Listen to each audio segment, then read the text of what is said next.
காலை ஒளி. எழுதியவர் திருமதி டோரா எட்வின். அதிகாலை வேளையில் என் பாதத்தில் காணப்படுகிறாய். நல்ல பங்கை தெரிந்து கொண்டாய்.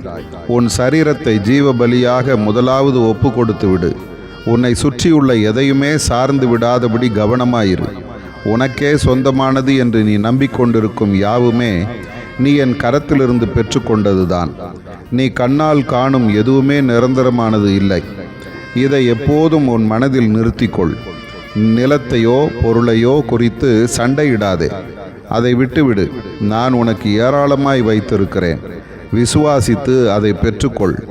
எப்போதும் உனக்குள்ளதை பிறரோடு பகிர்ந்து கொள்ள தயங்காதே. உன்னுடைய ஊழியத்தின் தேவைகளை குறித்து விழிப்பாயிரு.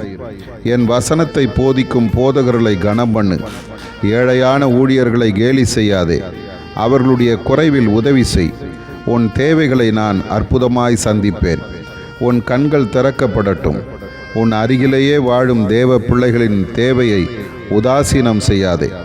உன் அருகில் தேவையுள்ள மக்கள் இருக்க நீ சேர்த்து மறைத்து வைக்க முற்படாதே. நான் உன்னை காண்கிற தேவன். பிறரது தேவைகளை, விசேஷமாக தேவ பிள்ளைகளின் தேவைகளை உதாசீனம் செய்யாதே. உன் சரீரத்தை பரிசுத்தமாக காத்துக்கொள்.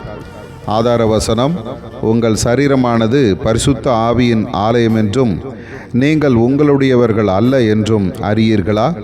1 கொரிந்தியர் 6:19.